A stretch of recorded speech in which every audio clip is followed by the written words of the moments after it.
quite some time. We don't know for sure when Ahrndt's going to be back in action.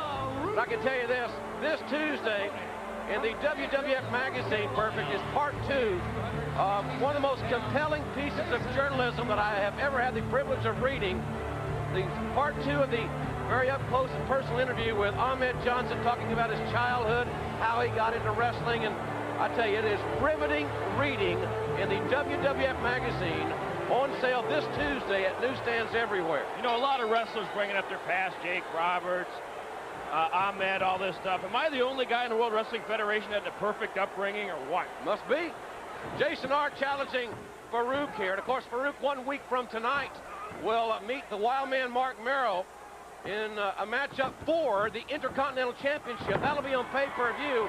And I do look for Faarooq, even though he's besieged with that rather unique headgear, to become the next Intercontinental Champion. He is, I think, too physical for the Wild Man, and I know that you're a friend of the Wild Man, and I respect the guy. I think there's just too much Faarooq for Merrow to handle. Well, as soon as we're done here this morning, I am meeting Mark Merrow. We're going to the gym. We're going to have a workout, and I'm going to give some advice to Mark Merrow like I did last time, and make sure that he contains and wins the Intercontinental Championship and hangs on to it. Well, you can tell what's on Faarooq's mind after a conversation with Ahrndt yesterday on Live Wire. Oh, what a headbutt right in the kidney area. We're going to have on Live Wire this coming Saturday morning, Stone Cold Steve Austin. They better get the 7-second delay ready for that one. Austin live. Oh, that could be very, well, be very unique, let's say. Austin never for a loss of words at all. You know, Perfect, you mentioned earlier that people like Jake Roberts talking about their past and so forth. Jake Roberts tomorrow night on Raw is going to go one-on-one with Jerry the King Lawler. Oh my, what a power slam. He drove his head right into the sternum.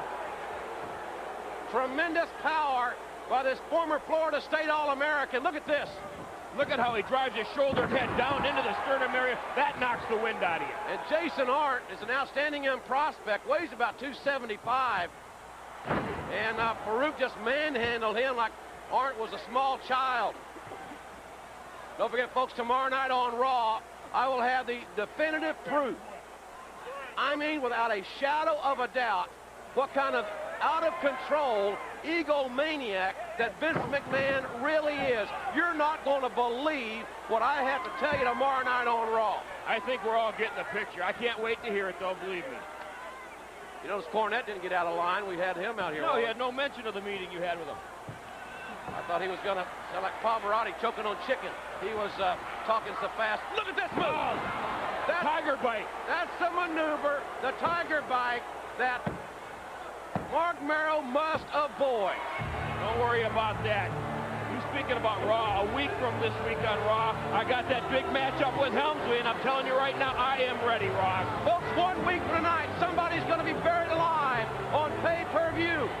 We will leave you here this morning with that thought in mind. Who's going to be buried alive? Oh. 1 week from tonight on pay-per-view, it could be Mankind. Take a look at this.